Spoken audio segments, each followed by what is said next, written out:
Hey there, Wolfpack fans. It's me again, Kenton Gibbs, and I told y'all I don't fancy myself as a draft expert. I know a little bit of something about a lot of bit of something, but that's another story for another time. That is why I defer to the experts when I'm talking about these matters. And with everything that happened Thursday through Sunday, I think we were all a little shocked and surprised that more NC State players didn't get drafted. And so I have on Ryan Roberts from Rise and Draft to talk about that on today's episode of Locked On Wolfpack.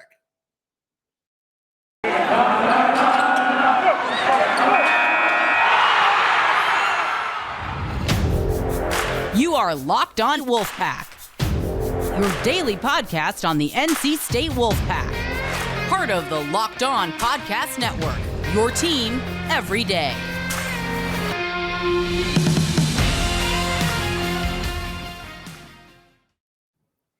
Now, I just want y'all to know this. For anybody who would dare question Ryan's credentials, he is a millennial with a child. Do you know the type of responsibility and focus and effort that alone takes? Okay? That alone should give him credibility in everybody's eyes. Because, I'm just saying.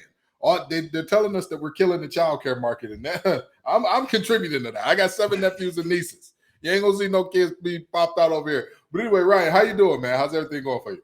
I'm good, man. I'm good. Fresh off the draft, get to relax a little bit, and I appreciate you as always for having me on, man. It's I know not as many NC State players this year as probably fans would have hoped for, but I think a couple of UDFA guys that are going to surprise a little bit, and then looking forward to 2023, I think there's a lot of guys that have some potential. So absolutely, and we're going to talk about both of those. But while I got you here, I just need to talk to you about 2 picks that absolutely the 2 first-round picks that had me like, what?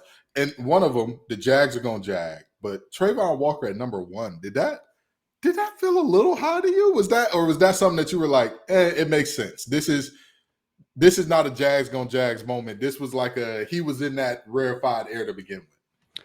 I think it was a tough year to be picking in the top 5 to 10 in general, because I don't think it's the most top-heavy class of all time. So I think that the Jaguars got into a situation where I truly believe that Trent Baalke was trying to move back. I think that's kind of why you heard might be Aiden Hutchinson, might be Trayvon Walker. There's 2 other mystery guys that, in this last press conference could also be in play for number 1. I think he was trying to generate as much interest as possible. Unfortunately, in the year that just did not have a quarterback, you're going to take number 1 overall. Nobody's going to bite for that proposition, right? So they're in a tough situation where they have Trevor Lawrence, they have their quarterback in place. What are you going to do with the number 1 pick? For a while, I bought into it that it was going to be Aiden Hutchinson, because I thought that they were just going to go for like the really high baseline, high floor type of conversation. But they ultimately went for the traits. And ultimately, if I was making the pick, it would have been Kayvon Thibodeau or it would have been Evan Neal. Personally, for me, that would have been where I would have went with it if I could not have gotten out of number 1. They ultimately ended up taking Trevon, who, let's be honest about it for a second. At 6'5", 272 pounds, 4'5", 140, 40-inch vert, freaky athlete. There's no doubt, man. Right. He's got upside. There's no doubt about it. I think that the Jaguars talked themselves into it because in a year that's not incredibly top-heavy, let's take a gamble on traits. And, I can understand the conversation for that point. But, the point blank to it, though, is that he's not worthy of a number 1 overall pick right now. He's just not. And I think in a typical year, he's a mid to late first-round pick just based off of traits.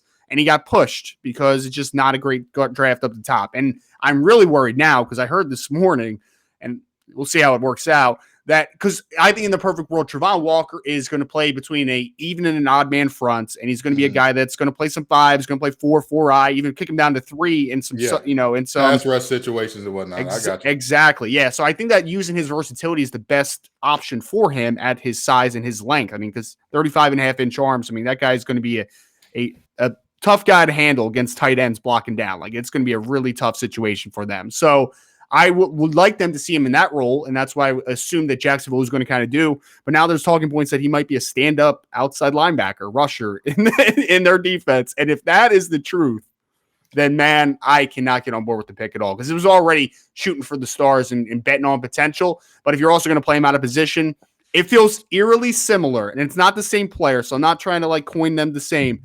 But it reminds me of when Trent Baalke took Solomon Thomas out of Stanford to go with the 49ers, right? He played 3 tech basically, and played in some odd man fronts also at Stanford. And then they're like, no, we're going to make him an edge. And It's not just not what he is. So I'm worried that they're going to make Trayvon something he's not right now. And the most confusing thing about that is the fact that it's when you watch him play, I think on film, I think the best thing he does is he anchors down against the run. Like most guys that run as fast as he did, they have a lot of quick twitch muscles. They're really good on the edge. But when you ask them, hey, this is your C gap. I don't care if it's a power. I don't care if they got two coming at you. I don't care if they're trapping you. You're gonna wrong arm that trap. You're gonna feel the C gap. That's But the next one, the strangest pick of the first round. You know where I'm going. You know what I mean? I was debating between strangest pick or something about Dr. Strange. The Strange to the Patriots at 24.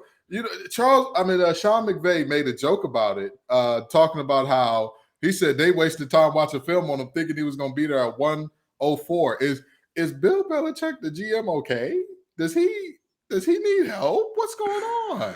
Oh man, it was such a weird pick, and I actually said the little play on words there with the strange pick to my co-host, and he laughed me off the set, and he was like, "Don't ever come back with that." So I'm happy that someone can reverberate. I know you're not a dad, but can reverberate the dad joke there, man. Oh, I've got dad jokes. I've got dad jokes for days. You know what I mean? I've already got the dad genes. The only thing I'm missing is the Air Monarchs and the child. Those are the only two parts of this that I'm missing. But don't worry, the dad jokes are coming. Well, I'm happy for you, man, that you get to save a little money, without the child type of responsibilities, man. Sure, it is a killer to the wallet for sure. But I mean, to Cole Strange, the shame of it is that I really like Cole. I would have drafted him in the second round. I would have been very happy because I think he reminds me a little bit of Evan Mathis that used to play with the Philadelphia Eagles. Like, I think that he's going to be a really good guard for a long time. Can even play center. He went to Senior Bowl, and I thought he had a pretty good week at center overall for a player that had started every game at guard. I think he may have started like one or two at left tackle too during his career, but he was a majority of guard during his time at Chattanooga.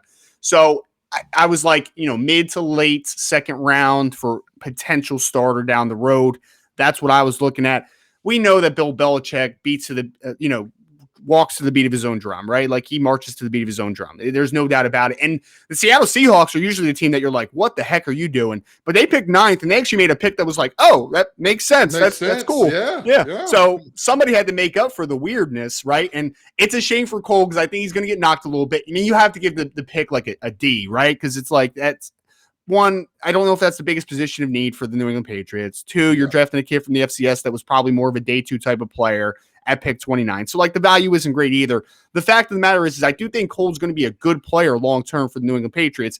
Just should not have been taken at 29. Like that, it's just the point blank period to it. Not only do they do that, I know we're not going into it too much, but like they took Tyquan Thornton in the second round who had a day through grade on him. Like I understand the speed aspect to him as a wide receiver, but like he's not ready to contribute right now. For everything that Bill is, and Bill is a great coach, there's no doubt. And he's really good at signing players that find roles in his defense and his offense. And he plays to their strengths so well. But for all that he is, that's great. He's not a good drafter. Like he's just not. Like you can just look at the background and he's just historically not done very well as a drafter. Okay. All righty. Well, Wolfpack fans, I know that y'all are tired of sitting through us talking about other people, but I needed to talk to somebody about those two picks. And we've got them here. So we had to talk about those picks. And don't worry, we are going to get it going about the NC State players in just a second. Stay with us, all right? So, Ryan, now we've got to talk about the NC State guys and how everything shook out, okay? I don't think that Big Ick being the first offensive player off the board was a surprise to anybody. I think that that's right where everybody had him picked. I don't think that in a year where the quarterback class was so bad that quarterback thirst didn't even make anybody super reach for a quarterback. I mean, you maybe could say that that the Steelers reached for Kenny Pickett, maybe, but you can't really say that any of the other quarterbacks went like, well, no. Why would you draft him there? So with that being said, talk about Big Ick for a second and what you thought of the pick with him heading back to his hometown of Charlotte.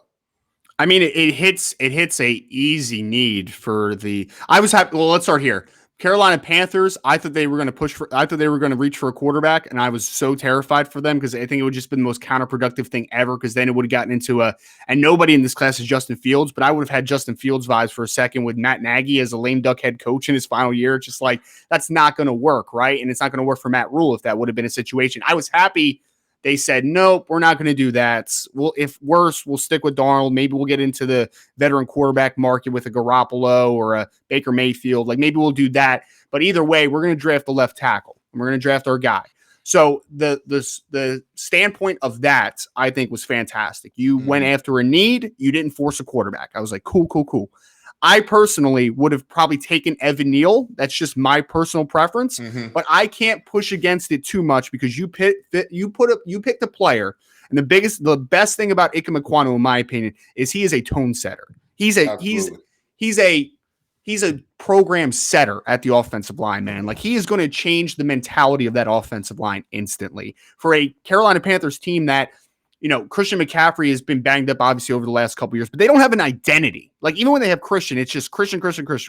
Let's change the identity a little bit. Even if Christian is not healthy fully, you're going to be able to run the ball better instantly with Ike Mekwonu.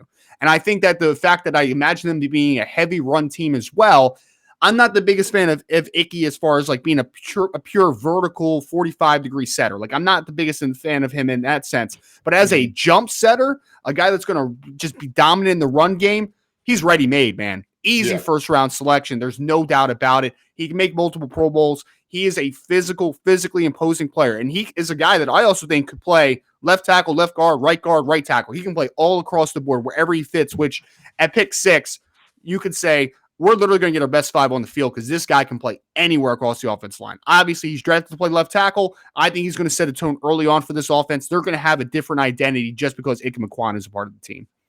And you know what? I said the same thing as far as he has the position versatility that you absolutely love. And that's what you want at that high of a pick. Rarely ever. The only exceptions that you see are quarterbacks and Mike linebackers that have like no versatility as far as like the different things that they should be doing. And you still draft them that high. That's it. If you draft a corner that high, they need to be able to play outside. They need to be able to play in the slot. They need to be able to follow. You're expecting them to probably follow the best guy on the other team around at some point in time. That's what you're expecting out of that, right? A running back, if you draft him that high, you're expecting him to do a lot of catching out the backfield, do a lot of running the ball as well. He's not going to be this is only a stretch guy. He can only play in gaps. No, you're going to play whatever scheme I need you to if you're a running back and I drafted you that high. Receivers, the antithesis of the corner. You got to be able to play outside, got to be able to play inside, got to be able to make the red zone tough catches, got to be able to make the mundane everyday catch. You got to be able to do it. But with him on the offensive line, a guy who can play all across the board, that's what you're looking at. That's what you're getting with him. So I think that there's a big deal of him going to the Panthers. Like I said, going home, going to a team that needed him. There's a big deal there. The only other NC State player drafted, Trenton Gill, the punter.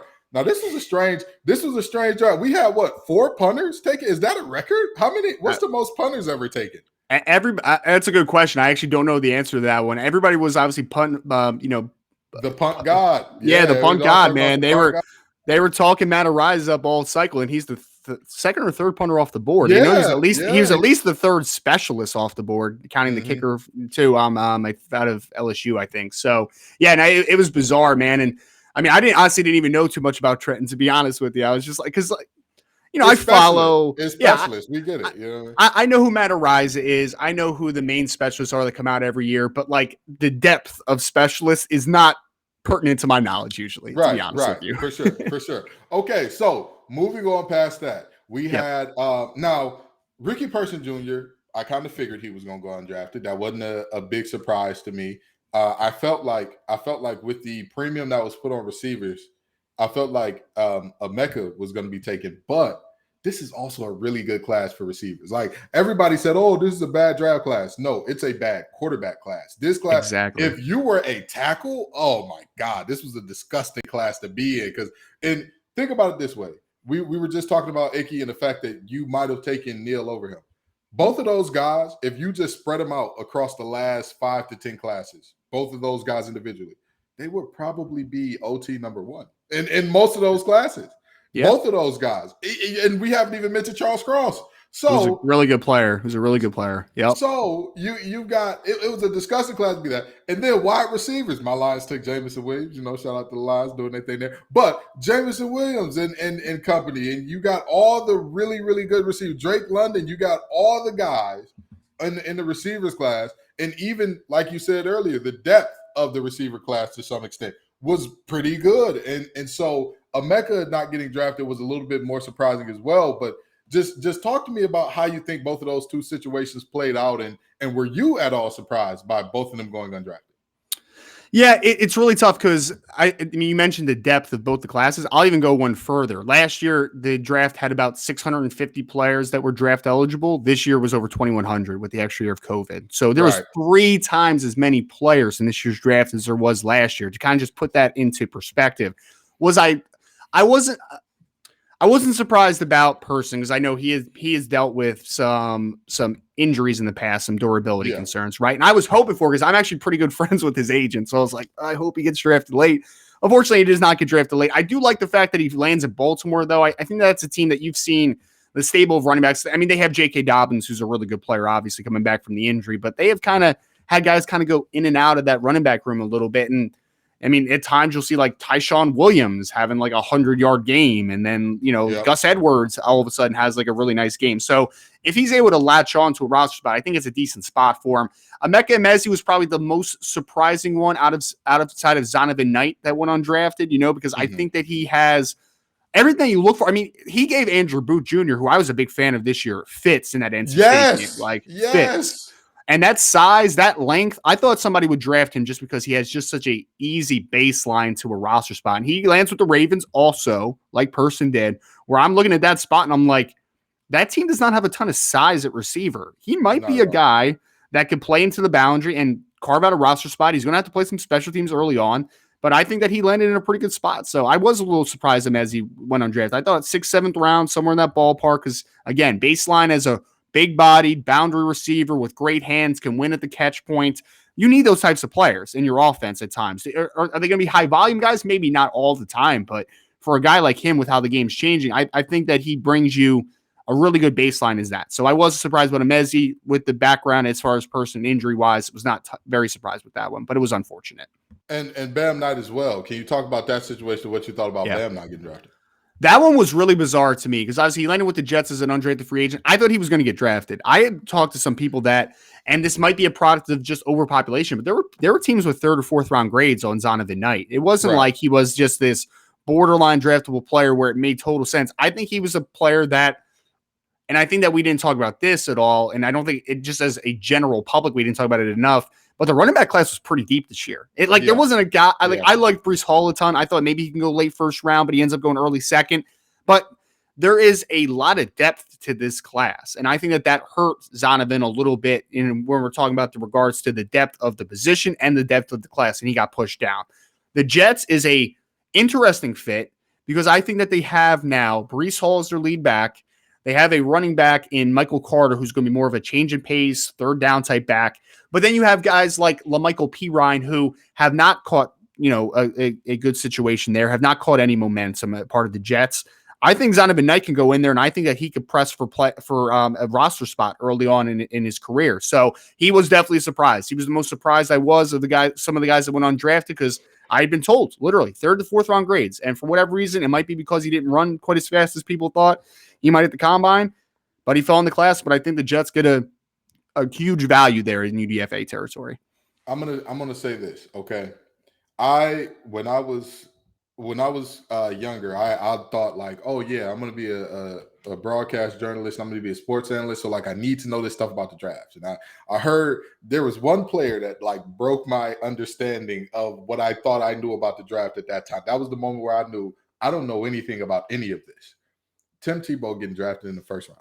Okay, that was the moment because I watched him at Florida and I thought to myself, he's not that good.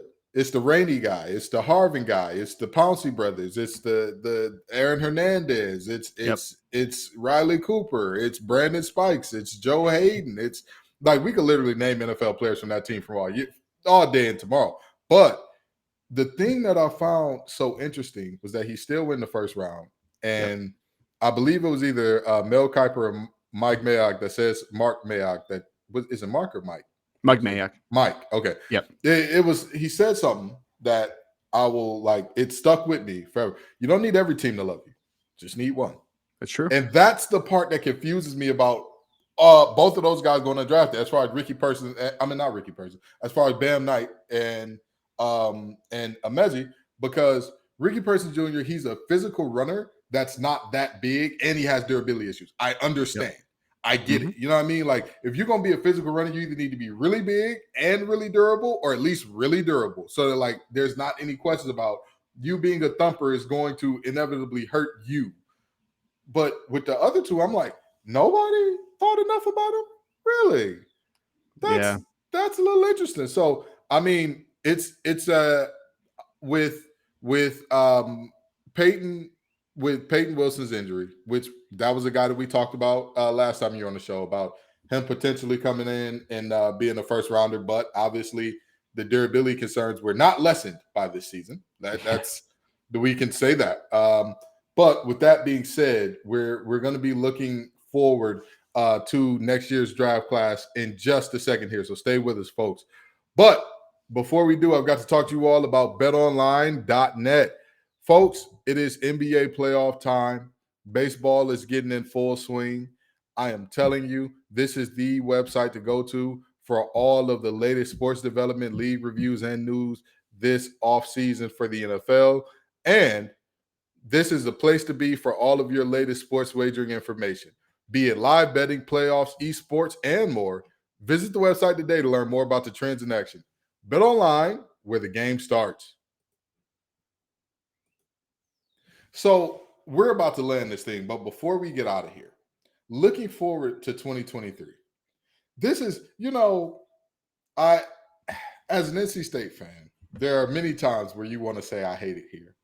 But seeing that we had a bunch of good players, really good players, who in other drafts, when there was the average, like you said, because I didn't even consider that there were 3 times as many players coming out this year as there were in the past. But that is great information to have there. But going forward, okay, this quarterback class was terrible. I think we can all agree to that. If Devin Leary were in this class, I think that he'd be as high as what? QB 3, maybe 2 for some people. Yeah. I think that's about where he'd land for some. And yet he comes out the class with Stroud, Young, just a lot. Help me out here. A lot of really good. Yeah. Oh, Tyler Van Dyke. A lot of good quarterbacks. A lot of good quarterbacks, all at the same time. And the kid from Arizona State, who I think if he has a really, really good season this year, it's who knows? The sky's the limit. We've seen a lot of quarterbacks. Oh, your team wins the conference. All of a sudden, you're going to be in the talk for a first rounder. So, talk to me about where you think he will be projected out as, or where he projects out as in next year's draft. Yeah, no, I mean, I think in a recent Pro Football Focus mock draft, and I don't take that stuff for gospel, obviously, this time of year. I think they had Devin Leary sneaking into the first round. So I don't think it's going to quite get to that degree. And I'd be rooting for Devin because he's a New Jersey guy like myself, and he's one of the best high school players that I've ever seen. And I mean, he is just consistently, since the injury during his redshirt sophomore year, he has just been a fantastic player, man. Last year, he lit the world on fire, and he's a guy, though, that I want people to kind of have the preference that he is technically, with the COVID year, only going to be a redshirt junior. So he might be in 2023. He might stick around for another year. Like, you never do know. But I think that Devin Leary, if Bailey Zappi can go in the 4th round in this year's class, I think that he can go higher than that because he's he's a really accurate quarterback, tough. He's got all the attributes you want from just a personal perspective.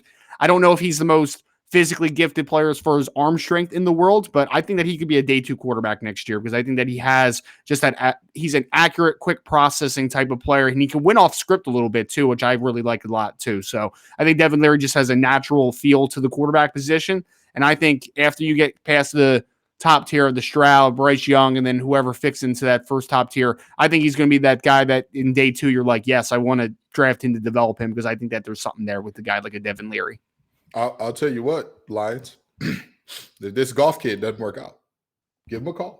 Just think about it. Motor City, Dan Campbell, Brad Holmes, y'all know what y'all are doing. It ain't my job, it ain't my call, but just think about it. Maybe give him a call.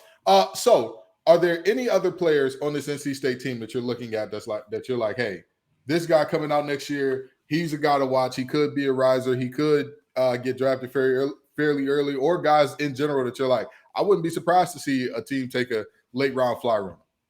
Yeah, I think there's a lot of guys that could potentially be drafted next year. So if I'm working down a list real quick, Grant Gibson is a guy that people have known for a while, offensive, the center, who is a little bit of a shorter guy. He doesn't have the great length, but he's a pretty good athlete, good technician on the inside. So I don't know if he's going to be an early, like he's probably more going to be a day 3 type of player, but I think that experience that he has, the toughness that he has, and then the movement skills he has, I think are all going to play into the NFL. There's a couple of wide receivers like Devin Carter, I know is very interested going into his junior year. Thayer Thomas, who's played a little bit of special teams as well, kind of a really tough, kind of does a little bit of the dirty work there, wide receiver. So a couple of those guys to watch out for. Corey Durden's a guy on the defensive line who's a transfer from Florida State who the NFL likes. They have liked him for a while. 6'4" with length, long arms. He obviously needs to play consistently because he is a really talented player that just really hasn't put it all the way together. I thought he had a pretty solid year last year for NC State, but there's even a level that he can go higher. So looking forward to him. The linebackers are players that, I mean, I've mentioned Peyton Wilson on this last year. He's not going to go first round just because of all the durability issues he's had. The shoulder injuries are very troublesome. Recurring issues with shoulders as a linebacker is not a good thing. But, man, when we're talking about just in a vacuum as a player, fantastic player, man. Like, he really is. He's so long, so athletic, physical. I thought from 2019, which I thought he was just kind of feeling the position out, to 2020, I thought 2020 was fantastic film. So I'm hoping he could have a fully healthy season because I think that he can go somewhere on day 2 despite the injuries. But unfortunately, I just don't think first round is going to be in the conversation just because of the medical aspect of everything. But really good player. Isaiah Moore at the other inside linebacker. I know Drake Thomas actually had a really nice breakout year for them. I think he's going to be playing more of like a Sam linebacker type of role. But Isaiah Moore is just physical, guy you can depend on. I think he's going to play special teams at the next level. More of a day 3 player, but a guy to keep an eye on. Tanner Ingles, a guy that we talked about before in the secondary.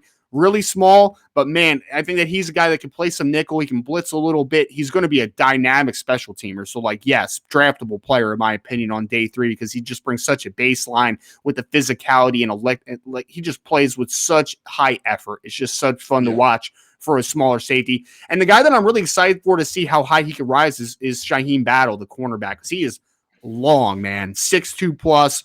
Long arms. I don't think he's the fastest guy in the world, but I think from a press technique perspective, I think it's good stuff to work with. So the NFL tends to really go crazy for length. So I think he's more probably a day 3 guy going into the season. But if he has a big year and has some ball production, I wouldn't count it out that he's a little bit of a riser. So there's a lot of guys to talk about, man. I think there's a lot of draftable prospect for NC State next year. I have sounded like Groundhog Day talking about Devin Carter year after year, saying he's got all the tools. He's got all the tools. He's a big body receiver who's good at high pointing the ball. After the catch, he is good, and he has that type of speed where if he's even, he's leaving. He's shown it multiple times on film. It's deceptive too, man, because he's so long, like you said, right? Like he's a taller guy. He kind of gets even with you, and you're just like, okay, he's not going to be this type of speed, but then he'll just run right. I mean, even leaving, like you just said, man, like he has that type of speed to him. And I'm gonna tell you, if he and I've said this multiple times, there is a lot of if-thens with this team, okay? If he has an amazing year, I think that the problem with Devin Carter is a lot of concentration drops, a lot of like very mundane plays that he does not make, but he makes the explosive, he makes the catch against Boston College, one of the most incredible catches that most of NC State, that most of Wolfpack Nation has ever seen. And that's who he is. But if he learns and if he masters the mundane, you know what I mean? I believe it was Lou Holtz who said that doing the extraordinary is just doing the ordinary things extra well, right? Yes. Like those concentration drops is turning the stove off. It's very easy. It's a little thing. You think you do it every time.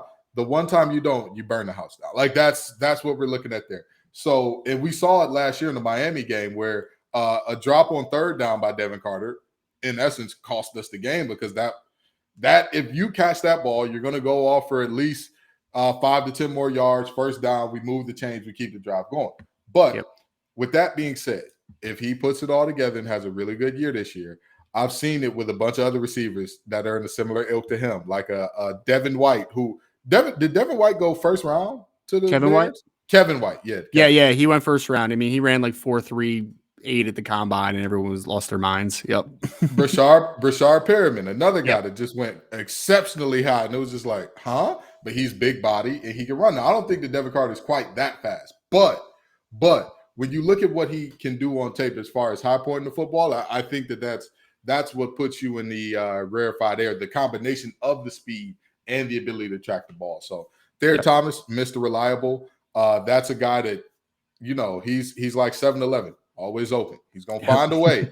Whatever is going on, and he's not sneaky athletic. He's just athletic. He's just athletic. He just finds ways to get open. He gets away from you because his technique is good, but on the back end of that, he's fast enough to get away from you. He's not a burner by any means, but he's fast enough. When he works his move on you, when he gets that leverage on you, he's going to get open. So I 100% agree. There's a lot of guys who can go next year, but we'll see how it all shakes out. I don't think that the draft pool will be as big as it was this year, right? Or will it still be, because that technically another year of COVID guys?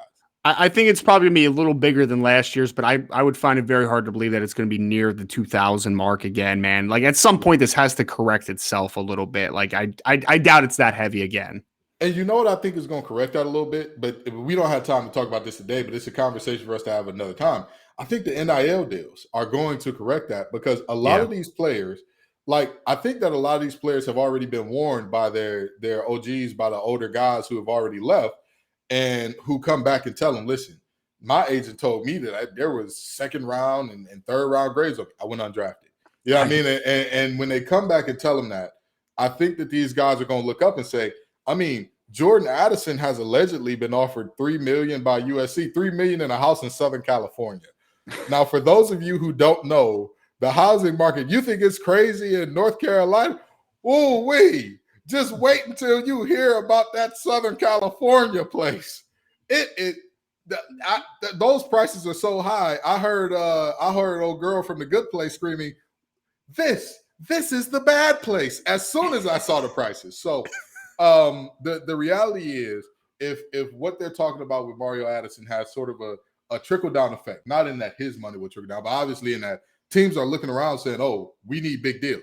If Oklahoma is serious about paying every player $50K, if Texas is keeping at it with paying all their offensive linemen $25K minimum, I think that we will start to see more of these players be like, what would I leave for? Why would I go to potentially be drafted in the 5th or 6th round and not make any money, maybe not make the roster, maybe be it, no offense to this league, maybe be in the USFL or arena football in a year from now, as opposed to chilling at college for an extra year? You know what I mean? Sure, I got to take a few master's courses or whatever, but you pay me $300,000 to do it, I'll be a studying fool. I'll tell you that much. So I think that NIL could have a correction on that. And we don't have time to have that full conversation, but we're going to end it here. Ryan, tell them where they can find your work, man.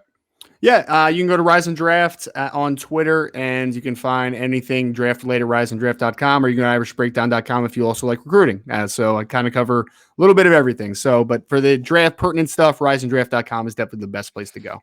Now, listen, NC State fans have a little problem with Notre Dame because y'all took Lou Holtz from us. We haven't quite forgiven y'all for that yet. But that was a long time ago, man. It was a long time ago. I wasn't even. Neither one of us were alive then. I don't think either one of us were alive and moving. But that you distracted me. See, this is what the Irish do. They're tricky.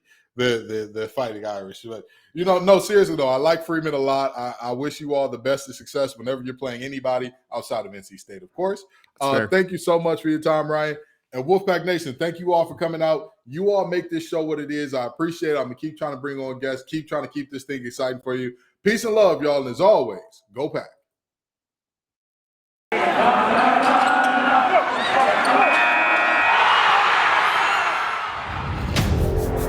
You are Locked On Wolfpack, your daily podcast on the NC State Wolfpack. Part of the Locked On Podcast Network, your team every day.